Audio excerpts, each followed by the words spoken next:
When I found the money gone, the world didn't just go quiet. It collapsed. I stared at my phone screen, the numbers swimming before my eyes. Where $86,000 had sat yesterday, a cold zero glared back at me. My fingers trembled so badly I dropped the phone onto the kitchen table. It clattered against my untouched coffee mug, the sound sharp in the morning stillness of my home. All those years of saving gone in seconds.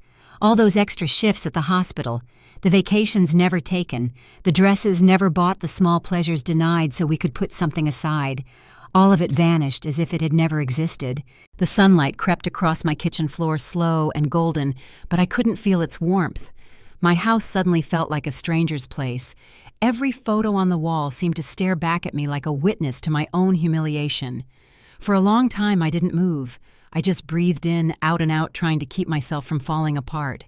That money wasn't just money. It was Richard's last wish before the cancer took him. It was 40 years of sacrifices.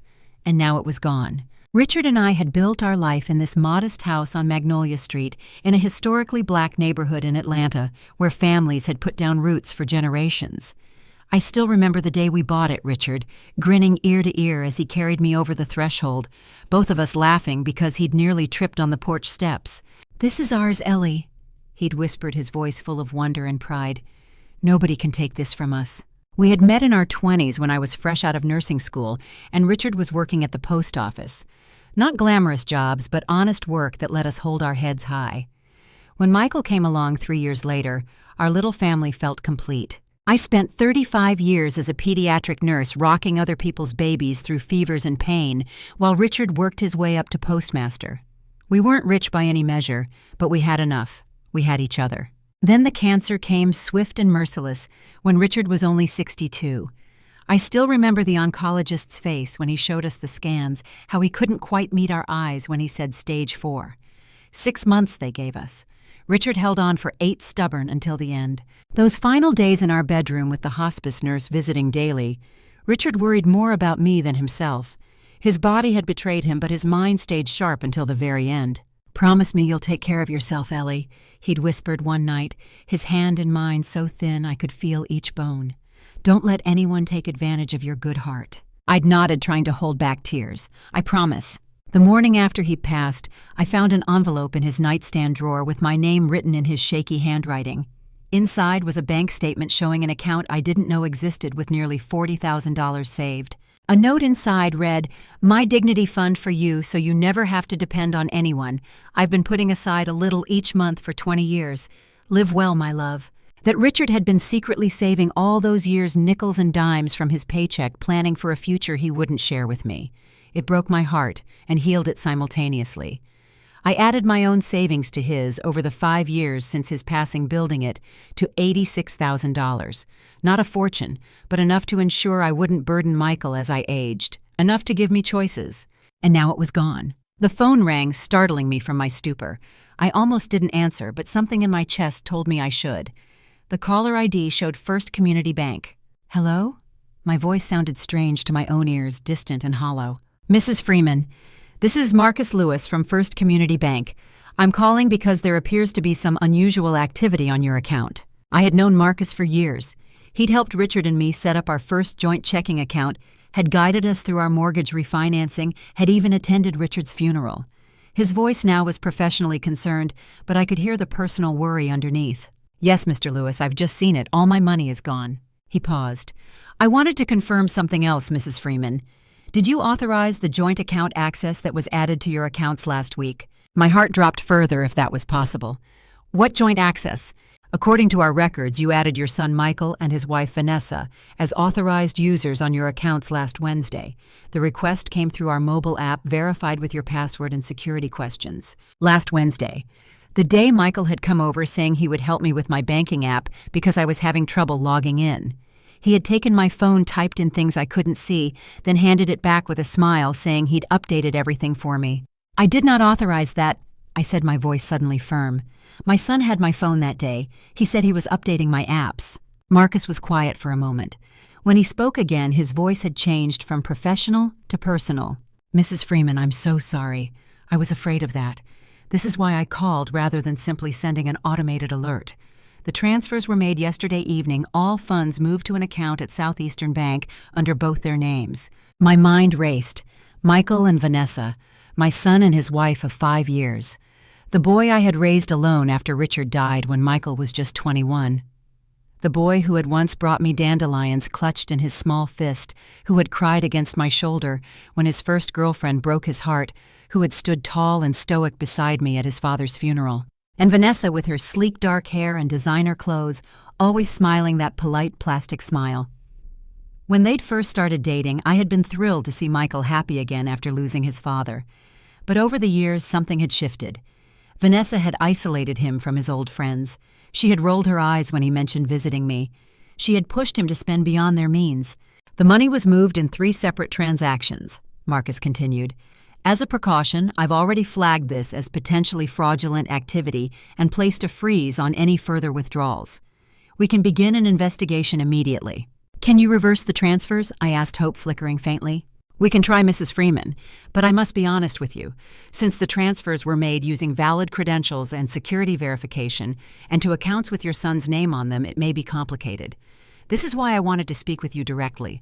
What your son and daughter-in-law have done, it's not just a family disagreement. There's a term for it, elder financial abuse. The words hit me like physical blows. Elder, financial, abuse, each one a slap across my face. I hung up with Marcus after he promised to send me forms to formally report the unauthorized access and transfers. Then I sat at my kitchen table watching the sun climb higher in the sky, illuminating all the familiar corners of my home. But nothing felt familiar anymore. Looking back now, the warning signs had been there all along, blinking red in the darkness, while I deliberately looked away. Michael and Vanessa had started visiting more frequently about 6 months ago, but their visits always coincided with financial troubles.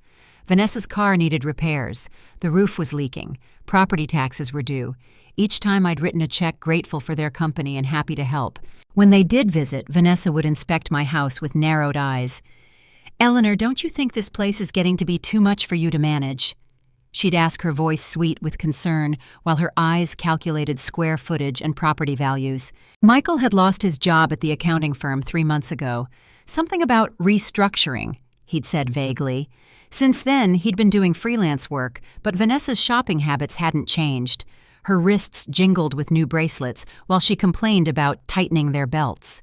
My friend Gloria from church had tried to warn me last month after she saw Vanessa checking the labels on my furniture when she thought no one was looking. "That girl sees you as a checkbook, not a mother-in-law," Gloria had said bluntly as we arranged flowers for Sunday service. "And Michael lets her. He's changed since he married her." I had defended them both. "They're just going through a rough patch. Every marriage has them." Gloria had given me a long look. "There's a difference between supporting and enabling, Eleanor. My mama always said never confuse giving with loving." I should have listened. Instead, I'd kept giving, kept making excuses, kept ignoring the growing distance in Michael's eyes when he looked at me, how he checked his phone constantly during visits, how he let Vanessa speak over me and correct me as if I were a child. 2 months ago, I discovered I had been paying their mortgage. Michael had set up automatic payments from my account after claiming he needed a little help until his next contract came through. When I mentioned it, he promised to pay me back soon. I never saw a dollar. Last month, Vanessa had suggested I take a break from managing my finances, since I seemed confused about some bills. I had been managing my household accounts since before she was born, but I smiled and changed the subject rather than cause friction. The pieces were all there. I just hadn't wanted to see the picture they formed. I pushed myself up from the table and walked to the hallway mirror, a simple oval frame that Richard had hung when we first moved in.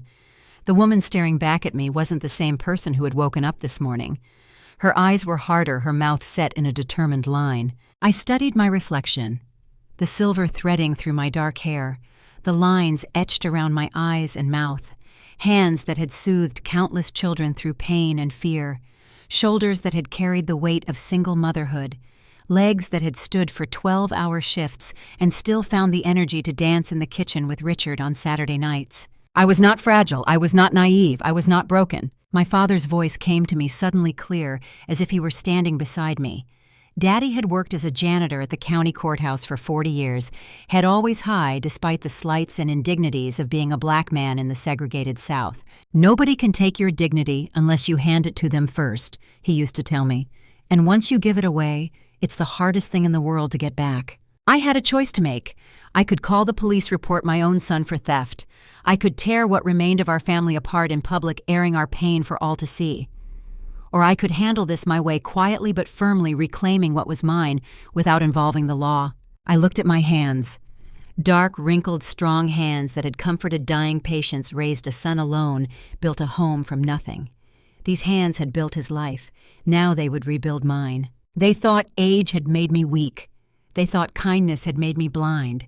They thought I wouldn't understand what they'd done until it was too late. They were about to learn how wrong they were. I put on my cream-colored cardigan, applied a touch of lipstick, and picked up my handbag. The walk to First Community Bank was 10 blocks a distance I covered most days anyway, to keep my heart strong and my mind clear. Today each step felt purposeful, decisive. The bank lobby was cool and quiet, the marble floor gleaming under soft lights. I spotted Marcus as soon as I walked in.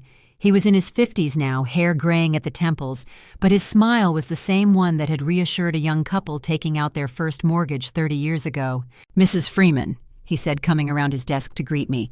"I'm so glad you came in. Please have a seat." His office was small but dignified, certificates on the walls and a photo of his family on the desk.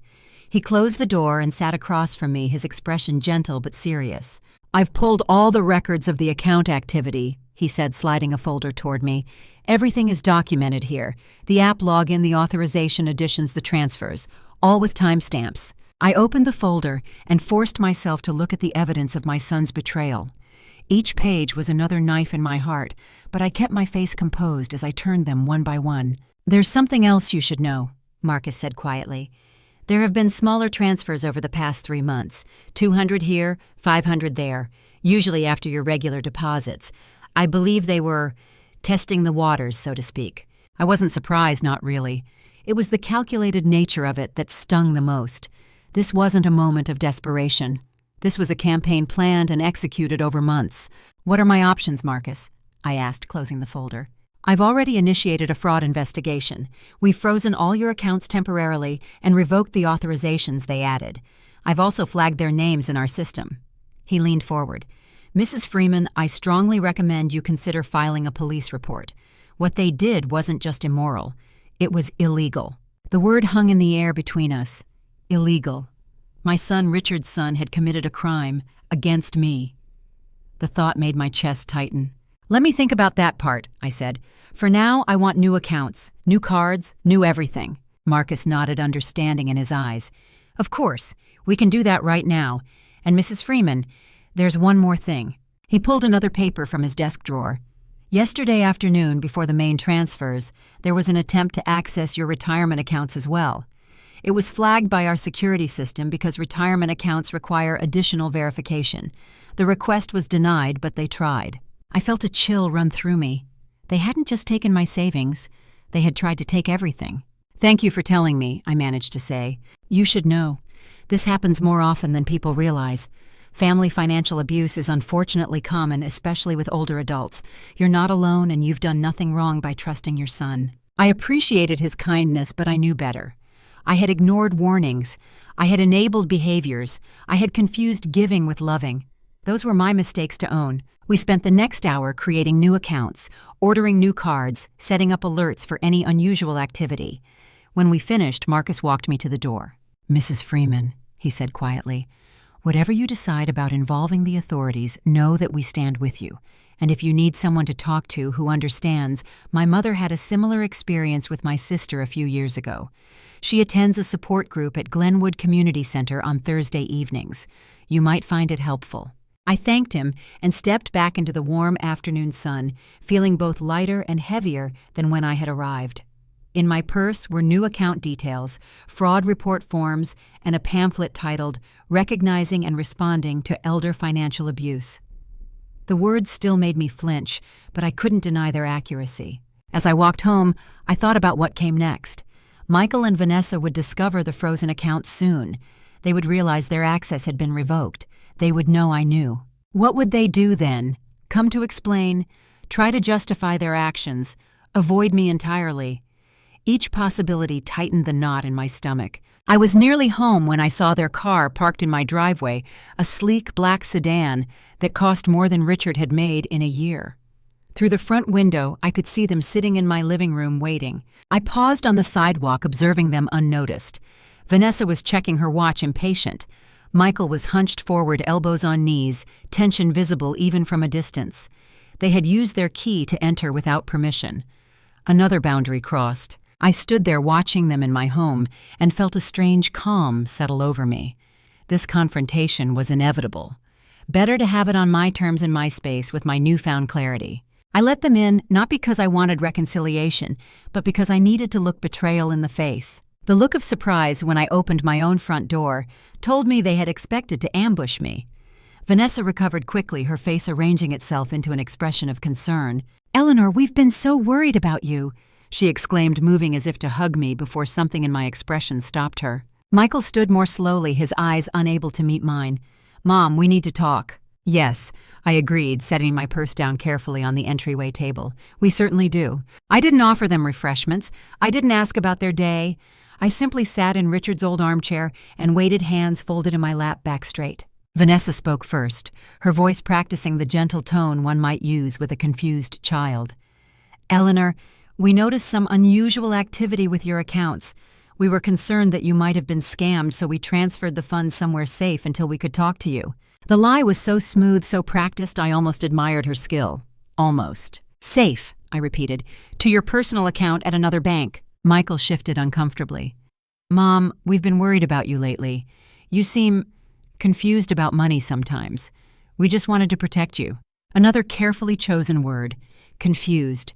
A word that suggested diminished capacity that laid groundwork for controlling my finances permanently. "Confused," I echoed. "About the money you've been taking from me for months, about the mortgage payments, about the loans that were never repaid." Vanessa's eyes narrowed slightly. "That's exactly what we mean. You're mixing things up. We've been helping you manage your money because you keep forgetting these arrangements we've discussed." I felt a flash of anger so hot it nearly took my breath away. Not just at the lie, but at the calculated groundwork they had laid, the narrative they had constructed about my supposed confusion. "Michael," I said, looking directly at my son, "tell me the truth. Look me in the eye and tell me the truth." His gaze flicked to mine, then away. "Mom, we're trying to help you." I noticed the expensive watch on Vanessa's wrist gleaming in the afternoon light. A new purchase, surely, while they claimed financial struggles. "I went to the bank today," I said calmly. "I spoke with Marcus Lewis. I saw the records of every transfer, every access, every attempt to drain my accounts." The atmosphere in the room shifted instantly. Vanessa's mask of concern vanished, replaced by something harder, colder. "You had no right to do that without consulting us," she snapped. And there it was, the truth finally. "No right," I said, my voice steady despite the tremor in my hands. "To my own money, to my own accounts." "That's not what she meant," Michael interjected quickly. "It's just that we had a plan, and now you've complicated things." "A plan," I repeated, "for my money, without my knowledge or consent." Vanessa stood suddenly. "You don't understand the pressure we're under. Michael lost his job because he covered for a colleague's mistake. We have the mortgage, car payments, credit cards." "And gambling debts?" I asked quietly. Michael's head snapped up, eyes wide with genuine shock. "What?" "The receipts you left in your old desk, from the Riverboat Casino. Thousands of dollars, Michael." Vanessa turned on him, her surprise seemingly genuine. "You told me that money went to pay off your student loans." That's when I realized. They weren't just stealing from me, they were lying to each other as well. In that moment, watching them turn on each other, I understood a fundamental truth that I had been avoiding. They truly believed they were entitled to everything I'd worked for. My house, my savings, my retirement. In their minds, these things were already theirs, just temporarily in my possession. "This is my house," I said, rising to my feet. "My money, my life." Michael looked lost, caught between his wife and his mother. "Mom, please, if you'd just let us explain." "There's nothing to explain. You stole from me. You lied to me. You tried to make me believe I was losing my mind so you could take control of my finances." "We never said that," Vanessa protested. "You didn't have to. Confused, forgetful, overwhelmed. You've been laying that groundwork for months." I walked to the front door and opened it wide, the late afternoon sun streaming in. "Get out!" The word hung in the air, simple and final. Vanessa recovered first. "You can't just throw us out. We're your family. You need us." I looked at her, really looked at her, and felt nothing but pity. Family doesn't steal. Family doesn't lie. Whatever you are to me now, it's not family. Michael stood, his face a mask of conflicting emotions. "Mom, you're overreacting. When you calm down—" "I am perfectly calm," I interrupted, "and I want you to leave my house now." Vanessa grabbed her purse, her movements sharp with anger. "You'll regret this. You need us more than you know. Who's going to take care of you when you can't manage anymore?" "The same person who has always taken care of me," I replied. "Myself." Michael paused at this doorway, turning back with a pained expression. "Don't expect us to come back when you need help." The door closed behind them with a finality that echoed through the empty house. Through the window, I watched them argue in the driveway before getting into their car and driving away. I didn't cry. I did not scream. I didn't curse their names. I simply locked the door, then the deadbolt, then slid the chain into place. Then I picked up the phone and called a locksmith. The locksmith arrived within the hour, a middle-aged man with kind eyes and hands that moved with practiced efficiency. He didn't ask questions when I requested all new locks, just nodded as if changing locks was the most natural response to a day like mine. "Nobody else should have keys," I told him as he worked on the front door. "Just me." He glanced up briefly. "Yes, ma'am, I understand." And I believed he did understand that he had seen women like me before reclaiming their spaces inch by inch, lock by lock. When he finished, he placed 3 new keys in my palm. They felt heavier than they should have weighed, with significance beyond metal and teeth. I closed my fingers around them, feeling their edges press into my skin. "Thank you," I said, and paid him from the emergency cash I kept in an old tea tin in the kitchen cabinet. After he left, I walked through my home, seeing it with new eyes. This house that had witnessed 40 years of my life now felt different. Not unsafe exactly, but no longer the unquestioned sanctuary it had been that morning. In the living room, family photos lined the mantel. Richard in his postal uniform, proud and tall. Michael as a gap-toothed child holding his first bicycle. Michael in his graduation gown, arm around my shoulders. Michael and Vanessa on their wedding day, her white dress gleaming against his dark suit. I picked up the wedding photo and studied it, searching for some sign, some hint of what was to come. Had her smile been calculating even then? Had his eyes held shadows of the son who would betray me? The photo offered no answers, just frozen smiles preserved behind glass. I set it face down on the mantel. Night came slowly. Darkness creeping across my garden as I sat in Richard's chair, not bothering to turn on lamps. The silence felt appropriate, matching the hollow space that had opened inside me where certainty once lived. I did not cry, though the tears pressed behind my eyes, hot and insistent. Crying seemed too simple a response to what had happened, too ordinary for this extraordinary betrayal. Instead, I made a list. On a legal pad in the dim kitchen, I wrote every financial account I had, every insurance policy, every deed and title, every automatic payment and subscription.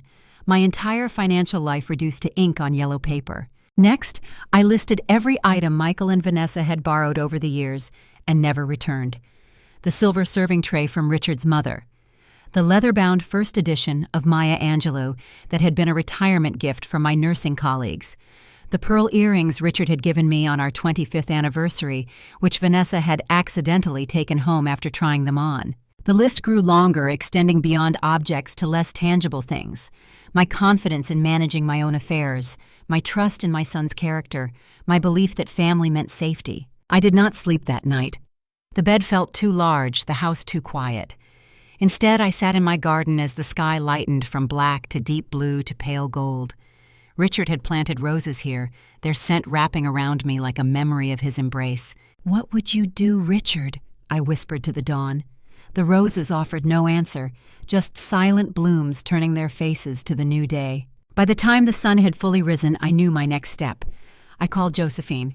Josephine Carter had been my friend for 30 years, ever since our boys played Little League together.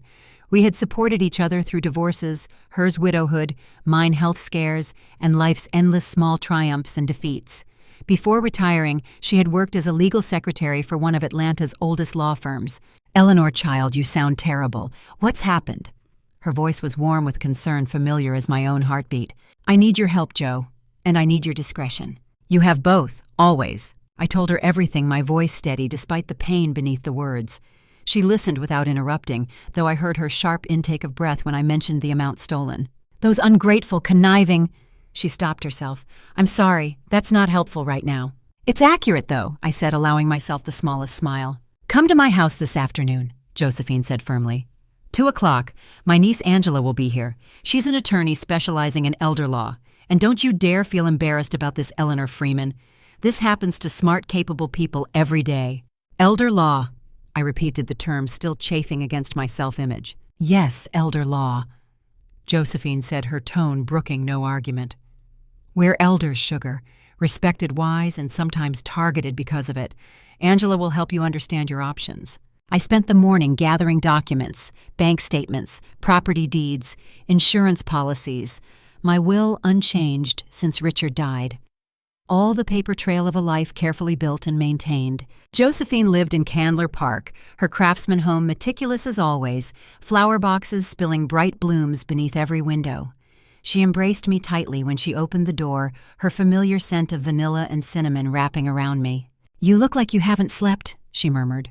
"I haven't." She led me inside, where a younger woman waited in the living room.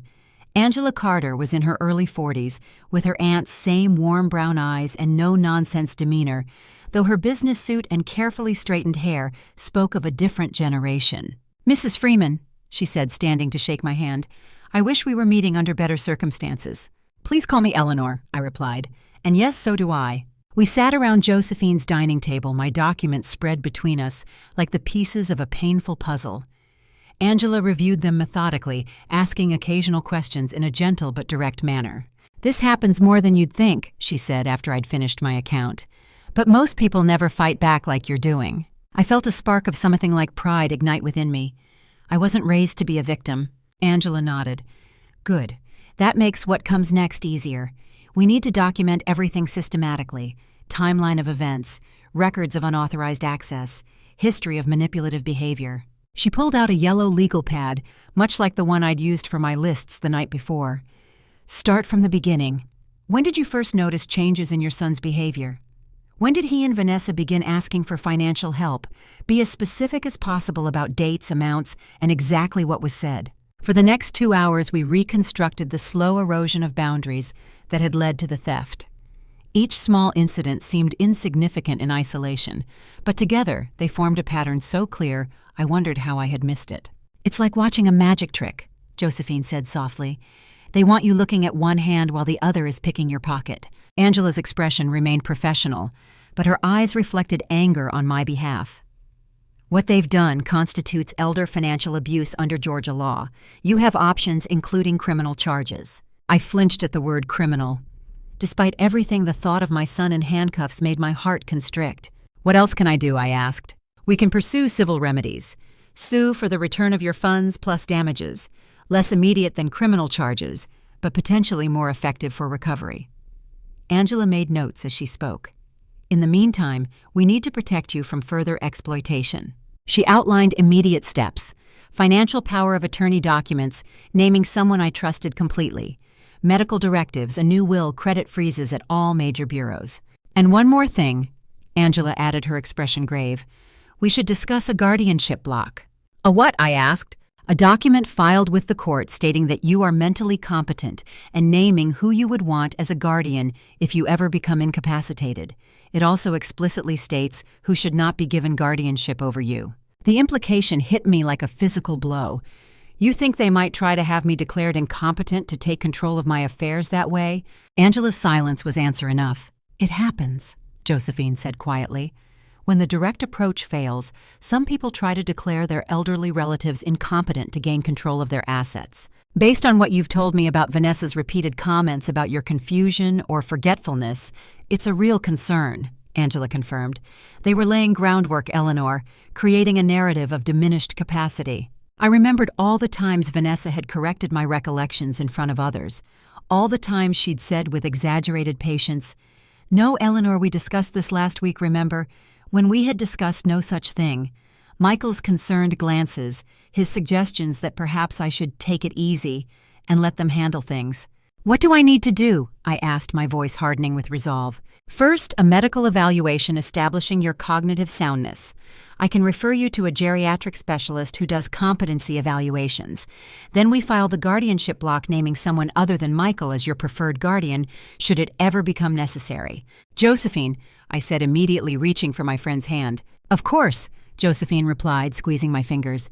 Though let's hope it never comes to that. And then, I asked Angela, then we go through your home very carefully. Look for anything Michael or Vanessa might have left behind or taken that could help our case. Letters, notes, financial documents, any evidence of their plans or motives. The thought of searching my home for evidence against my own son felt surreal, like something from a television drama rather than my actual life, but I nodded, understanding the necessity. Later that afternoon, Josephine drove me home. We sat in her car outside my house for a moment, neither speaking. You'll get through this, she finally said. You're stronger than you know, Eleanor. Am I?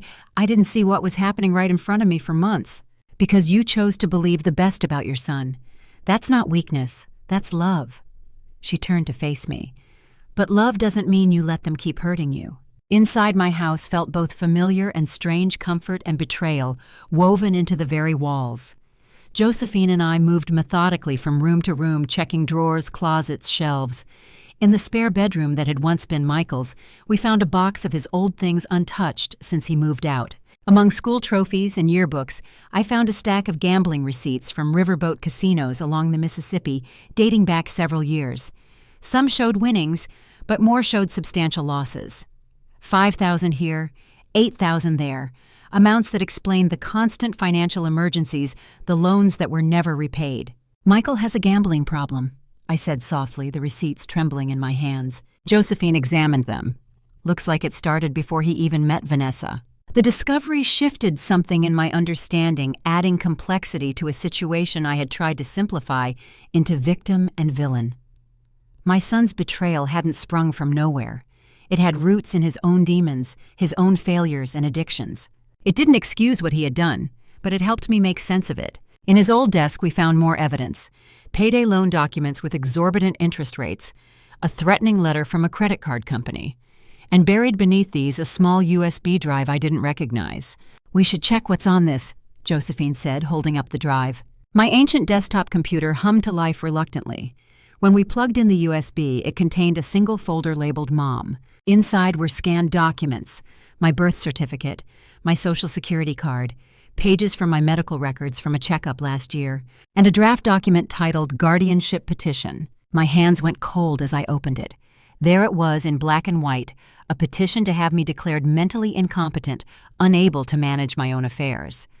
It listed examples of my supposed confusion, my inability to recall conversations, my dangerous habits like occasionally leaving the stove on or forgetting to lock doors. All fabricated, all lies designed to strip me of my independence. The petition was incomplete, lacking signatures and filing information, a draft prepared but not yet submitted, but its existence confirmed what Angela had warned about. They weren't just stealing your money, Josephine said quietly. They were planning to take control of your life. I stared at the screen, my name and identity reduced to a legal problem to be solved, an obstacle to be removed. In that moment, something crystallized within me, a resolve harder and clearer than anything I had felt before. They won't win, I said. Not my money, not my home, not my freedom. Josephine squeezed my shoulder. Damn right they won't. Over the next week, I followed Angela's advice methodically.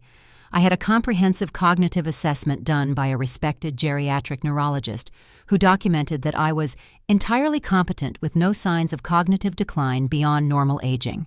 I filed a guardianship block naming Josephine as my preferred guardian should I ever become incapacitated and explicitly excluding Michael and Vanessa from consideration. Angela helped me create a new will that left my modest estate to a scholarship fund for nursing students at Spelman College with a small bequest to my church. Michael was mentioned only to explicitly state that he was receiving nothing due to his prior financial exploitation. I installed security cameras around the exterior of my house, a modern system that sent alerts to my phone if anyone approached my doors or windows. Learning the technology made me feel both vulnerable and powerful. Josephine stayed with me that first night after we found the guardianship document. We sat on my porch swing as evening settled over the neighborhood cicadas singing in the trees. Did you ever imagine we'd be doing this at our age? She asked. Installing security systems to keep our children out? Never, I admitted. I always thought the hardest part of getting older would be the physical changes, the aches and pains, not this. The betrayals, Josephine supplied, the way the world starts to look at us differently, like we're fading out of existence, becoming irrelevant, becoming prey, I added softly. We sat with that harsh truth between us, acknowledging its weight without being crushed by it. You know what, though, Josephine finally said. They picked the wrong woman to mess with. I smiled, the expression feeling foreign on my face after days of tension. They certainly did. For the first time since discovering the theft, I slept through the night, exhaustion finally overcoming anxiety. I woke to sunlight streaming through my bedroom window and for a moment existed in the blessed emptiness between sleep and memory. Then reality returned, but the crushing weight of it had lessened somewhat. I had a plan. I had allies. I had options. The next day, Angela filed preliminary paperwork to pursue civil recovery of my stolen funds. The wheels of justice began to turn slowly but inexorably. Meanwhile, I waited for Michael and Vanessa's next move. They had tried calling several times, their numbers flashing on my phone screen before I declined the calls. They had sent texts that I refused to read. They had even sent an email with the subject line, "Please let us explain," which I deleted unopened. Their persistence told me they weren't ready to give up, that they still believed they could regain access to what they saw as their inheritance. What I didn't expect was Vanessa appearing at my neighbor Gloria's door, tears streaming down her face, claiming that I had suffered a mental break and was refusing contact with family who only wanted to help. Gloria, bless her, had called me immediately. That woman was putting on quite a show, Gloria reported. Crocodile tears and all, talking about how worried they are, how they might need to take legal steps to ensure your well-being. Did you believe her? I asked, though I already knew the answer. Child, please. I've known you for 20 years. You've got more sense in your little finger than that girl has in her whole body. Gloria's indignation radiated through the phone. I told her I'd just seen you at church on Sunday, sharp as ever. Then I told her to get off my porch. I was touched by my friend's loyalty, but disturbed by this new development. Vanessa was trying to build community support for the narrative that I was declining mentally. She was recruiting allies for the guardianship battle she and Michael still planned to wage. She's already been to see the Washingtons and the Dailies, Gloria added, telling the same story up and down the street. Thank you for letting me know, I said, anger and sadness twisting together in my chest. After hanging up, I called Angela and reported this new development. It's not surprising, she said. She's trying to build a case through community testimony. Classic approach in guardianship cases where the medical evidence is weak or non-existent. What should I do? Live your life openly. Be visible in your community. Attend church social groups, volunteer work. Don't isolate yourself, which could feed into their narrative. It was good advice, but it felt exposing, like walking naked through my neighborhood. Every interaction now carried the weight of scrutiny. Was I speaking clearly enough? Did I remember everyone's names? Did my clothes match properly? The constant self-monitoring was exhausting, but I did it. I attended my book club, church services, gardening committee meetings. I made a point of having conversations with neighbors demonstrating my clarity and competence without being obvious about my intentions. Throughout this time, I continued to ignore Michael and Vanessa's attempts at contact. Angela had advised no communication except through legal channels, and I followed her guidance despite the maternal instinct that still urged me to answer when my son called. 3 weeks after discovering the theft, I received notice from Marcus at the bank. The fraud investigation had reached a preliminary conclusion that unauthorized access had indeed occurred. But because the access had been gained using valid credentials, my phone, my passwords, recovery would be complicated. The good news, Marcus told me during a meeting in his office, is that we've frozen the funds in their account while the investigation continues. They can't spend what they took even if we haven't recovered it for you yet. It was a small victory, but I would take it. That evening, as I was pruning my roses, a car pulled into my driveway. Not the sleek black sedan I'd come to associate with Michael and Vanessa, but an older model Toyota with visible rust along the wheel wells. Through my newly installed security camera, I watched Michael exit the car alone. He looked different somehow. Thinner, perhaps. Less polished. His shirt was wrinkled, his hair uncombed. The doorbell rang its familiar chime, now carrying an edge of warning. I considered not answering. I could call Josephine or Angela, wait for support to arrive. But something in my son's dejected posture called to the mother in me despite everything. I opened the door, but remained firmly in the threshold, the new security chain still in place, creating a barrier between us. "Mom," he said, his voice hoarse. "Please talk to me." Up close, the changes in him were more apparent. Dark circles shadowed his eyes. His cheeks seemed hollower. He had the look of a man who hadn't been sleeping or eating properly. "Where's Vanessa?" I asked, my voice cool and controlled. "Gone," he said simply. "She left last week, after the accounts were frozen." I wasn't surprised, though. I felt a complicated twist of emotions at the news. Vanessa had always been practical above all else.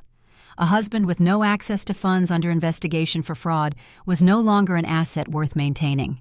"What do you want, Michael?" He ran a hand through his unkempt hair. "To explain. To apologize. I don't know." His eyes, so like Richard's, were bloodshot and desperate.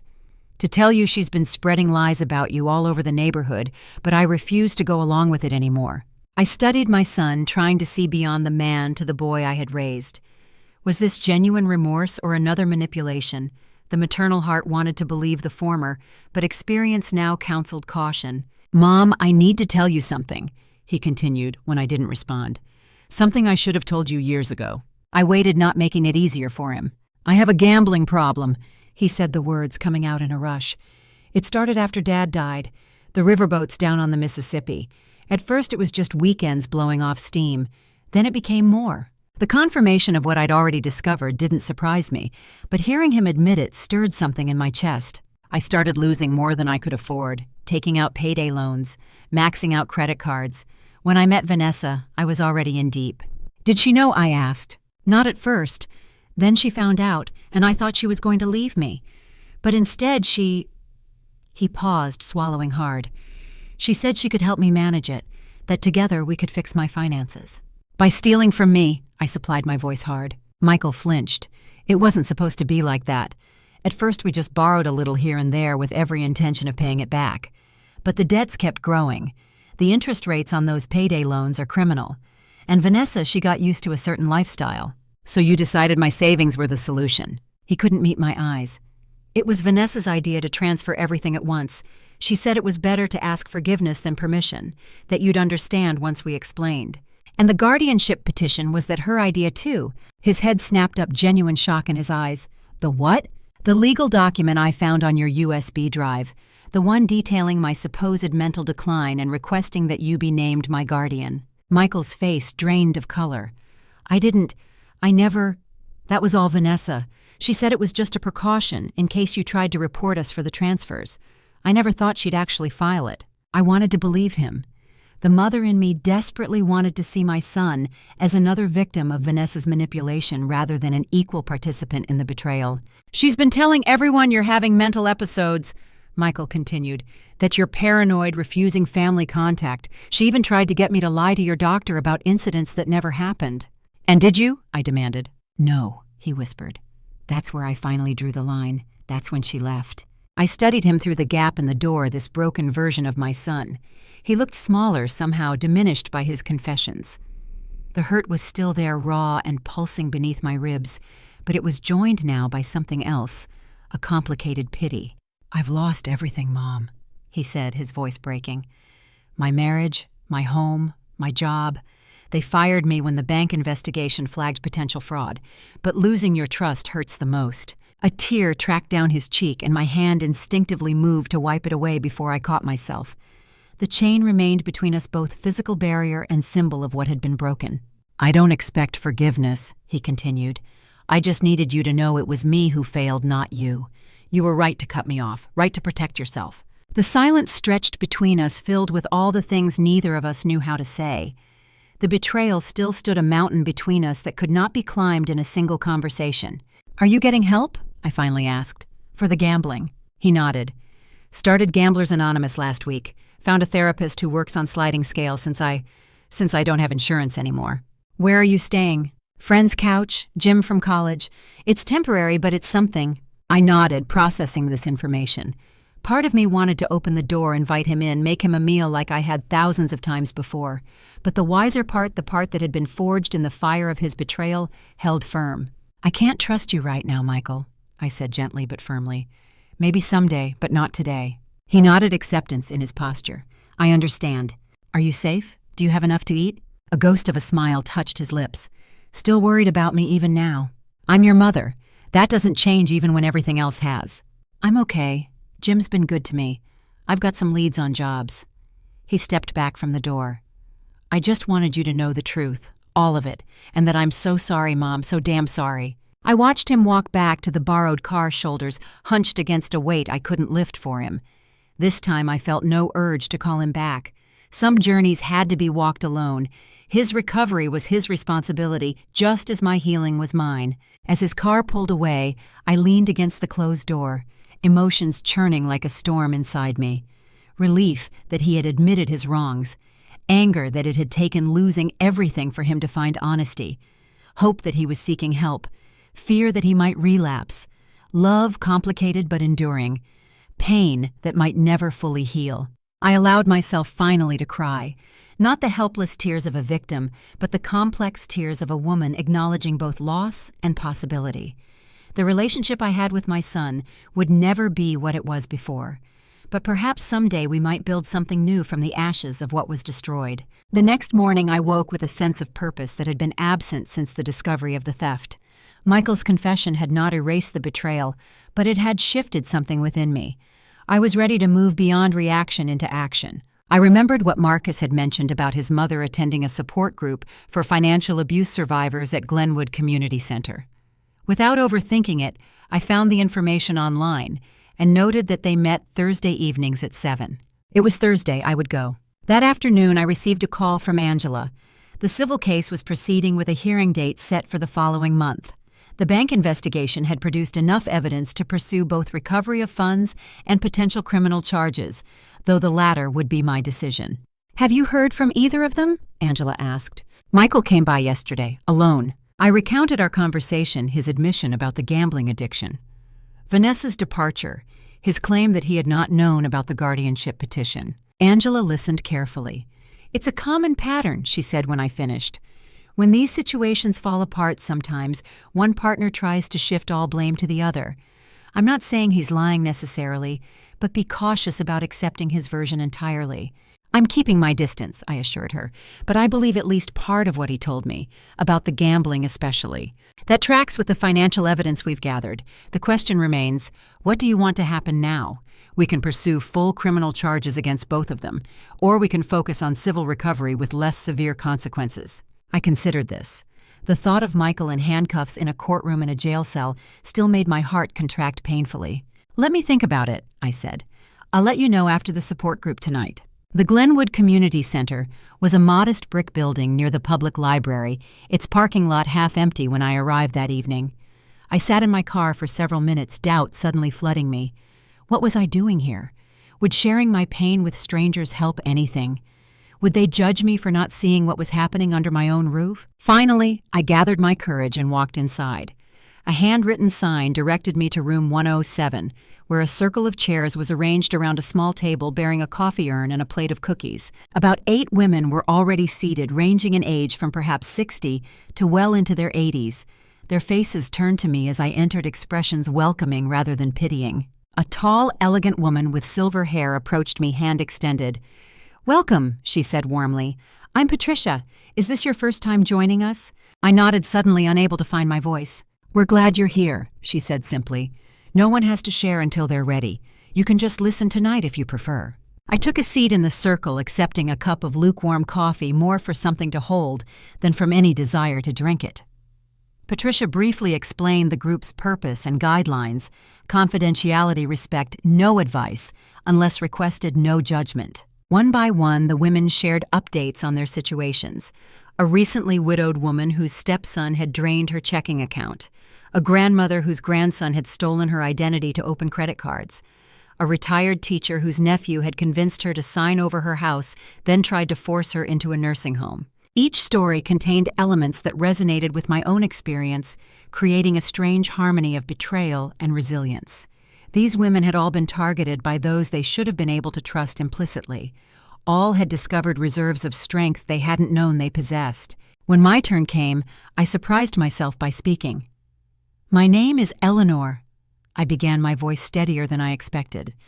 "My son and daughter-in-law stole my life savings 3 weeks ago, $86,000. I told them about the discovery the bank called the confrontation, about the security cameras and legal proceedings, about Michael's visit the day before. "I don't know what to do now," I admitted. "Part of me wants justice. Part of me wants to protect him even after what he did. I don't know if that makes me strong or weak." Patricia leaned forward. "It makes you human, Eleanor, and a mother. There are no perfect answers in these situations." An older woman across the circle nodded. "When my brother stole my retirement, I pressed full charges. He spent 18 months in prison. I don't regret it because he needed consequences to change, but every family is different." Another woman added, "I chose not to press charges against my daughter. Instead, I required her to attend rehab and pay restitution over time. It was the right choice for us, but it might not be for everyone." I felt something loosen in my chest. There was no single right answer, no perfect path forward. Whatever I decided would be based on my specific situation, my specific son, my specific healing process. "Thank you," I said, meaning it deeply, "for listening, for understanding." After the meeting, I remained behind helping Patricia stack chairs and clean up coffee cups. Several women gave me their phone numbers offering support beyond the weekly meetings. One had a daughter who worked at a bank that was hiring tellers if Michael was serious about starting over. "How did you know to come tonight?" Patricia asked as we walked to our cars. "Marcus Lewis at First Community Bank suggested it. He said his mother attends." Patricia smiled. "Diane. Yes, she's one of our founding members. Smart woman. Raised a good son, too." She studied me thoughtfully. "You know, Eleanor, we're actually looking for someone to help facilitate a second meeting on Monday evenings. We've had so many new members lately." "Me, I've only just come myself." "Sometimes the newest wounds offer the clearest insights. Think about it at least." As I drove home, Patricia's offer circled in my mind, connecting with other thoughts, other possibilities. For the first time in weeks, I felt something like excitement about the future. Not just a return to normalcy, but the creation of something new. At home, I called Angela. "I've made my decision," I told her. "I don't want to press criminal charges against Michael." "Are you certain?" she asked. "This isn't a decision you can undo later." "I'm certain. He's lost his marriage, his home, his job. He's getting help for his addiction. Further punishment won't help either of us heal." "And Vanessa?" I paused, considering. My daughter-in-law's betrayal felt different, calculated in a way Michael's weakness had not been. "For Vanessa, I want whatever charges the evidence supports," I said firmly. She knew exactly what she was doing, and she's shown no remorse. "I'll update our strategy accordingly," Angela promised. "We'll still pursue full civil recovery from both of them, of course." "Of course." After hanging up, I walked out to my garden where Richard's roses bloomed in the evening light. The betrayal still hurt a wound that might never fully heal. But standing among the flowers my husband had planted, I felt something else growing alongside the pain. Purpose, direction, a new chapter beginning even as the old one closed. I thought about the women at the support group, about Patricia's offer, about all the others who might be suffering in silence as I had initially done. My experience, painful as it was, might help someone else recognize the warning signs earlier, protect themselves sooner. In stealing my money, Michael and Vanessa had unwittingly given me something precious, a mission. A way to transform personal pain into public purpose, a means of reclaiming not just my financial security but my sense of meaning. The theft was still a betrayal, but perhaps in time it might also become a gift. 1 month after my first support group meeting, I stood in front of my bathroom mirror, carefully applying lipstick. Not the subtle pink I usually wore, but a rich burgundy that Patricia had convinced me to try. "Own your power," she'd said as we browsed the makeup counter. "This color says you're not to be trifled with." I studied my reflection. My hair, which I'd worn in the same simple style for decades, now framed my face in soft silver waves, courtesy of Gloria's niece at the salon downtown. The burgundy lipstick added warmth to my complexion and somehow made my eyes appear brighter, more alert. These small changes reflected larger ones beneath the surface. I was not the same woman who had stared in shock at a bank balance of 0 just weeks ago. That woman had been shattered by betrayal. This one was being rebuilt piece by piece, stronger at the broken places. Today was important. The civil hearing regarding my stolen funds was scheduled for 10 o'clock. Angela had prepared me thoroughly, coaching me on what to expect, how to respond to questions, how to maintain my composure under potentially hostile questioning. "Remember," she'd said during our final preparation session, "this isn't just about recovering your money. It's about establishing a public record of what happened to you. Your testimony might help someone else down the line." I had nodded, understanding the weight of that responsibility. My private pain would become public record, but in doing so, it might light the way for others still lost in darkness. I was fastening my pearl earrings when the security system chimed, alerting me to movement at my front door. The screen of my phone showed a delivery person leaving a small package on the porch. Another gift from Josephine, most likely. My friend had appointed herself my personal cheerleader, sending small tokens of encouragement almost daily. But when I opened the door, I found not a package, but an envelope, my name written in familiar handwriting, Michael's. I brought it inside and sat at the kitchen table, turning the sealed envelope over in my hands. Part of me wanted to throw it away unopened, to deny him even this small access to my thoughts. But the wiser part knew that healing required facing things directly, not hiding from them. I opened it carefully, removing a single sheet of paper folded around a small tarnished key. The letter was brief. Mom, I won't be at the hearing today. My lawyer says it's better if I don't contest anything. The money was yours. The bank has already recovered most of it, and I'll pay back every cent of the rest, however long it takes. I've been sober from gambling for 32 days now. Jim is letting me rent his spare room. The bank job didn't work out, but I'm starting at Wilson's Hardware next week. It's a start. I found this key while packing my things from Vanessa's apartment. It's to Dad's old fishing cabin on Lake Lanier. I never told you, but he left it to me in a separate will. I've signed the deed over to you. It's not much, but it's something I can give back. The papers are with my lawyer. I don't expect forgiveness. I just want you to know I'm trying to make things right. Michael, the fishing cabin. I'd almost forgotten about it. A tiny one-room structure on a small plot at the lake's edge where Richard had spent weekends teaching Michael to fish when he was a boy. After Richard died, Michael had mentioned inheriting it, but I'd never asked for details, assuming it was too painful for him to discuss. And now he was giving it back. Not a replacement for what he'd taken, not nearly enough to rebuild trust, but a gesture that felt sincere in its simplicity. I set the key aside, my emotions too tangled to unravel before the hearing. There would be time later to decide what this meant, what response, if any, it deserved. Josephine arrived at 9 to drive me to the courthouse, her presence steady and reassuring. "You look gorgeous," she said as I slid into her car. "That lipstick is fierce." "Patricia's suggestion," I admitted. "Too much. Not even close to enough." Josephine grinned. "You should see the shade I wore to my third divorce hearing. Made my ex-husband's lawyer physically back up when I entered the room." Her humor lightened the tension that had been building in my chest. This was Josephine's gift, finding laughter in even the hardest moments. The courthouse loomed ahead, its neoclassical columns and broad stairs designed to intimidate. Angela waited for us at the entrance, professional in a navy suit, her briefcase held like a shield. "Ready?" she asked as we approached. "As I'll ever be," I replied. Inside the courtroom's polished wood and formal atmosphere added to my nervousness. A few people were already seated, court staff, other lawyers, a couple I didn't recognize. And then I saw her. Vanessa sat alone at the defendant's table, no lawyer visible beside her. She looked different from when I'd last seen her. The designer clothes had been replaced by a simple dark dress that seemed a size too large. Her makeup was minimal, her hair pulled back severely from her face. She didn't look up as we entered, her eyes fixed on the table before her. Had I expected defiance? Anger. Whatever I'd anticipated, this subdued version of my former daughter-in-law wasn't it. "Where's her attorney?" I whispered to Angela. "Withdrew from the case last week," Angela replied quietly. "She's representing herself now. Not a good strategy, but it happens when clients run out of money or become too difficult to work with." We took our seats at the plaintiff's table.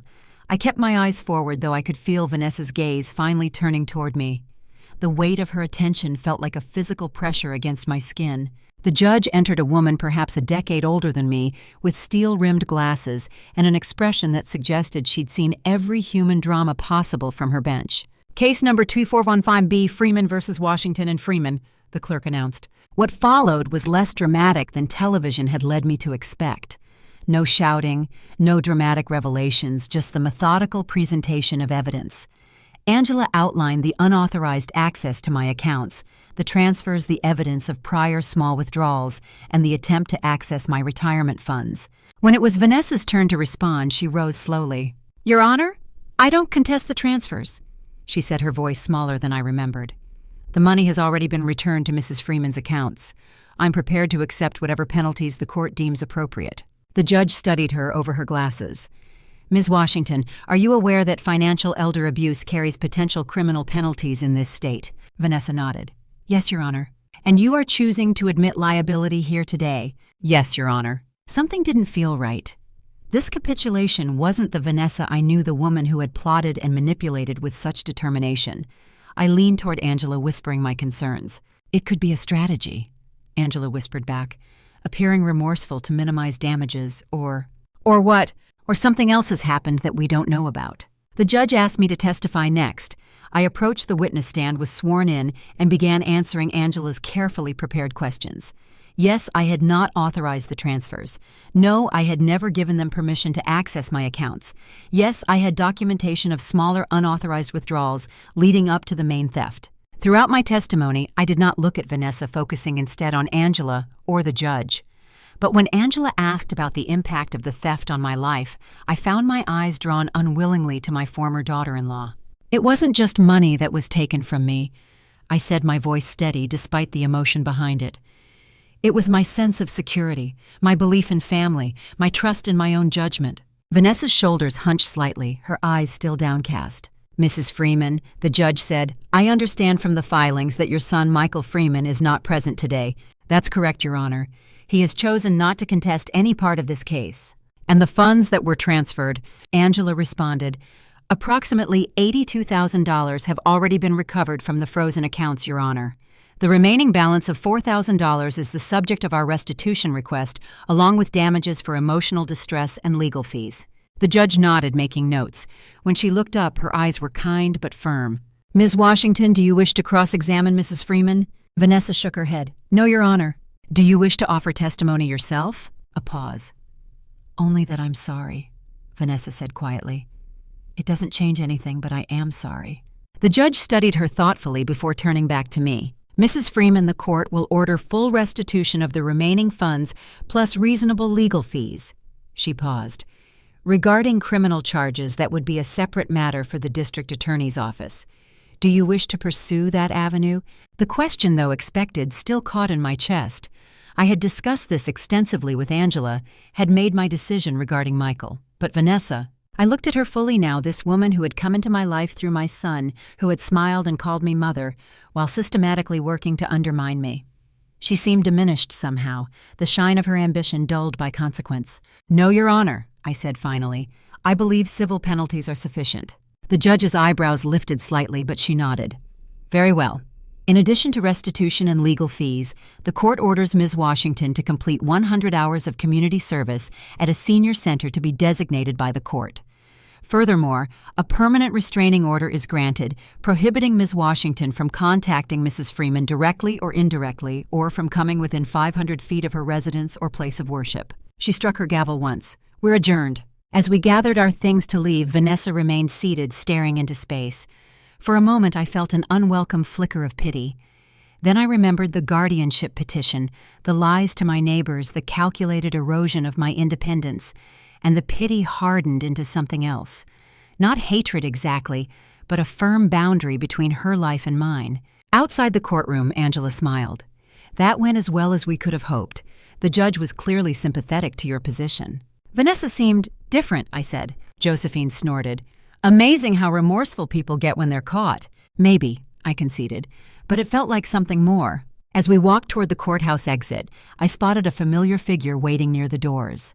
Michael stood awkwardly, hands in his pockets, uncertainty in his posture. Do you want me to ask him to leave? Angela offered quietly. I shook my head. No, I'll speak with him briefly. Josephine squeezed my arm. We'll wait by the car. Take your time. I approached my son, noting the changes in him since his visit to my home. He looked cleaner, more put together, though still far from the polished professional he'd been before. A name tag from Wilson's Hardware was still clipped to his shirt pocket, suggesting he'd come directly from work. I got your letter, I said. He nodded. I meant what I said, all of it. I know. The silence between us felt less charged than before, the raw edges of betrayal beginning to smooth, if not heal. How did it go? He asked, finally nodding toward the courtroom. As expected, full restitution, no criminal charges. Relief flickered across his face. Thank you. For not pressing charges, I mean, against either of us. It wasn't for you, I said honestly. It was for me.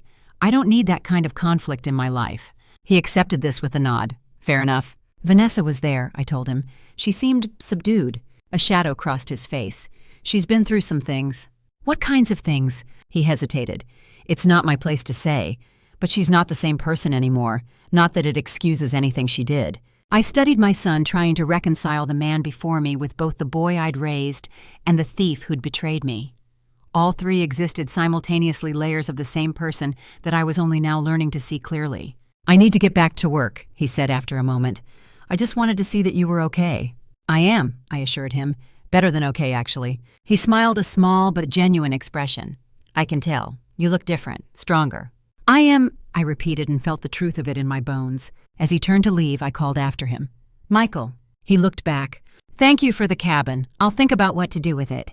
He nodded once, then walked away, shoulders straighter than when I'd first spotted him. I watched him go, the complicated love of a mother flowing beneath the caution I still maintained. Trust once broken could not be mended quickly or easily. But perhaps with time and consistent action, something new could grow in its place. 3 months after the hearing, my life had found a new rhythm.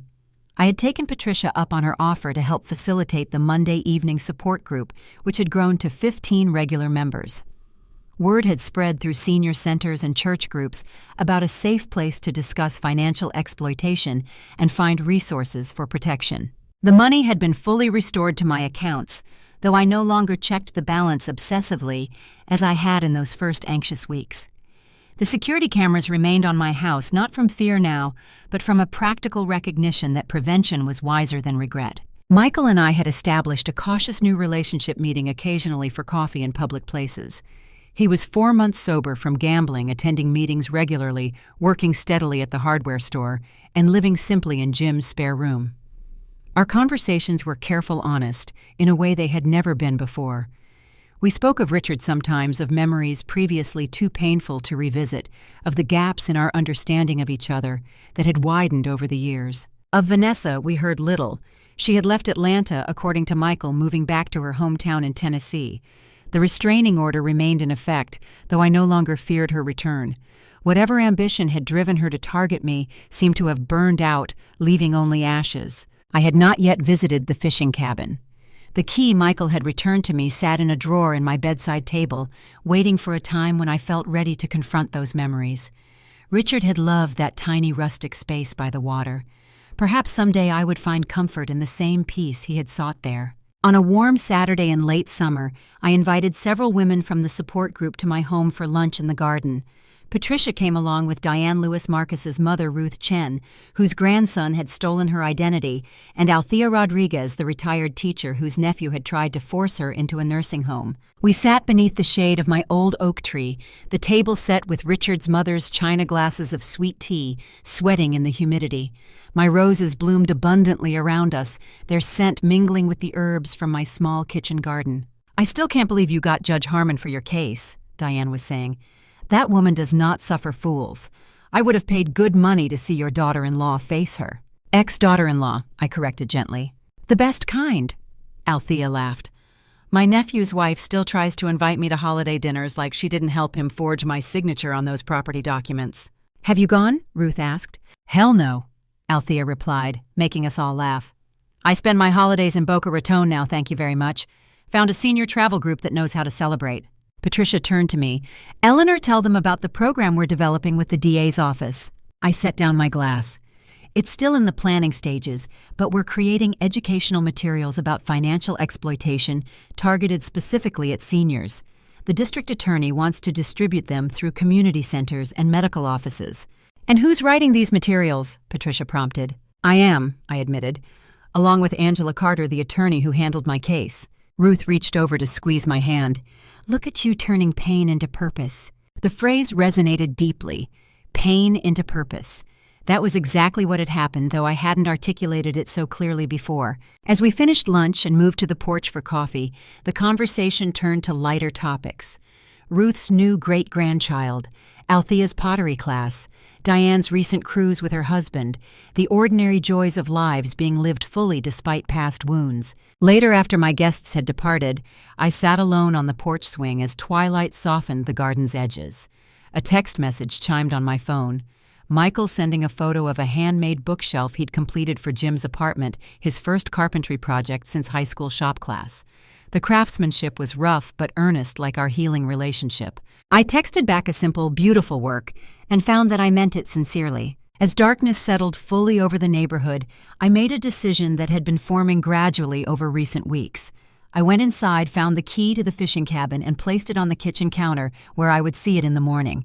It was time to reclaim that piece of Richard's legacy, to see if the piece he had found there might have something to offer me now. 1 year to the day after discovering the theft, I stood at the podium in the Glenwood Community Center's main hall, facing an audience of nearly 60 people. Most were women my age or older, though I spotted a few younger faces, adult children concerned about protecting their parents, social workers seeking better tools for their clients. Behind me, a projection screen displayed the title of my presentation, Recognizing and Preventing Elder Financial Abuse. Beside me stood Angela Carter and a representative from the district attorney's office, both prepared to address legal aspects of the issue after my personal testimony. 1 year ago today, I began, my voice steady, despite the flutter of nerves in my stomach. I discovered that my son and daughter-in-law had stolen my entire life savings. A murmur passed through the audience, the sound of empathy and shock mingling. I'm not here to dwell on that moment of betrayal, though it changed the course of my life. I'm here to talk about what happened next, about how I fought back, about how I reclaimed not just my money but my independence, my confidence, and ultimately my joy. For the next 30 minutes, I shared my story not as a victim seeking sympathy, but as a guide illuminating a path for others. I outlined the warning signs I had missed, the resources that had helped me, the strategies I had developed to protect myself. The most important thing I learned, I told them, my eyes moving across the attentive faces, is that silence serves the abuser, not the abused. When we share our stories, when we name what has happened to us, we reclaim our power. We light the way for others still trapped in darkness and shame. After the formal presentation, a line formed of people wanting to speak with me personally. An elderly man whose son had emptied his retirement accounts. A woman whose sister had stolen their mother's home. A social worker who had seen too many clients stripped of their resources by those they trusted most. Each conversation reinforced what the past year had taught me. My experience, though painful, was not unique. Financial exploitation of elders was a hidden epidemic, thriving in silence and shame. By speaking openly, by refusing to be diminished by what had happened to me, I was helping others find their voices too. The last person in line was a woman about my age, elegantly dressed, her silver hair styled in a fashionable bob. She gripped my hands tightly when I greeted her. "Your story could be mine," she said, her voice thick with emotion. "Except I haven't found the courage to confront my daughter yet. I keep making excuses for the money that disappears, for the credit card charges I didn't make." "What's stopping you?" I asked gently. "Fear," she admitted. "Fear of losing her completely. Fear of what people will think. Fear of being alone." I recognized that fear intimately had felt its grip around my throat in those early days after the discovery. "The hardest part is the first step," I told her. "Setting that first boundary, making that first call for help. But I promise you it gets easier. And you won't be alone. We have a support group that meets twice weekly now. Come and just listen if you're not ready to share." She nodded, tears gathering at the corners of her eyes. I wrote down the meeting details for her along with my phone number. "Call anytime," I said, "day or night." "Thank you," she whispered, "for your courage, for showing me it's possible to survive this." As she walked away, Angela approached smiling. "That was powerful, Eleanor. You reached a lot of people today." "I hope so," I said. "It makes it all mean something, you know, if my experience can help even one person protect themselves." "It already has," she assured me, "many times over." That evening, I drove to Lake Lanier, to the small fishing cabin that was now legally mine. Over the past few months, I had slowly reclaimed this space, clearing out years of neglect, repairing what was broken, making it a place of refuge rather than regret. The cabin sat on a small rise overlooking the water, its weathered wooden exterior blending with the surrounding pines. Inside was simple one room with a kitchenette along one wall, a small seating area, a single bed in the corner. Richard's fishing gear still hung on pegs by the door, untouched since his death. I made myself a cup of tea and carried it out to the small dock that extended into the lake. The setting sun painted the water in shades of gold and rose the same colors that had filled our bedroom the day Richard died, his hand in mine as he slipped away. "I wish you could see me now," I said softly to his memory. "I think you'd be proud." Proud of how I had fought back, proud of how I had rebuilt, proud of how I had transformed betrayal into blessing not just for myself, but for others walking similar paths. The wind rustled through the pines behind me, a sound Richard had loved, had often compared to the ocean's distant roar. In that gentle susurration, I felt his presence not as a ghost, but as the foundation upon which I had built my strength. As darkness settled over the lake, I remained on the dock watching stars emerge in the velvet sky. The betrayal that had nearly broken me had instead revealed a resilience I hadn't known I possessed. It had connected me to a community of survivors, had given purpose to my retirement years, had taught me that endings could also be beginnings. They thought they broke me. What they did was wake me up. The ripples from that awakening continued to spread outward, touching lives beyond my own. The support groups, the educational materials, the advocacy work with legislators to strengthen protections for vulnerable elders. Each a stone cast into still water, creating patterns of change that would continue long after I was gone. That I realized was the true gift hidden within the betrayal. Not just my personal recovery, but the chance to create meaning from suffering, to transform private pain into public purpose. I finished my tea as the moon rose over the lake, its light creating a silver path across the dark water. Tomorrow, Michael would join me here for the first time since Richard died. We would fish from this dock, would begin the slow, careful work of building new memories in this place that had meant so much to them both. Our relationship would never be what it was before. Trust once shattered could not be perfectly restored. But something new was growing in its place, something more honest, more clear-eyed, more resilient. As I gathered my empty cup and turned toward the cabin, I felt a profound sense of gratitude wash over me. Not for the betrayal itself, but for what had risen from its ashes, for the woman I had become in its aftermath, for the lives that might be changed because I had refused to be silenced or diminished. The stars continued their ancient patterns overhead as I closed the cabin door behind me, secure in the knowledge that I was exactly where I was meant to be, doing exactly what I was meant to do, not despite what had happened to me, but because of it. The betrayal had been real, the pain had been deep, but so was the gift it had ultimately revealed.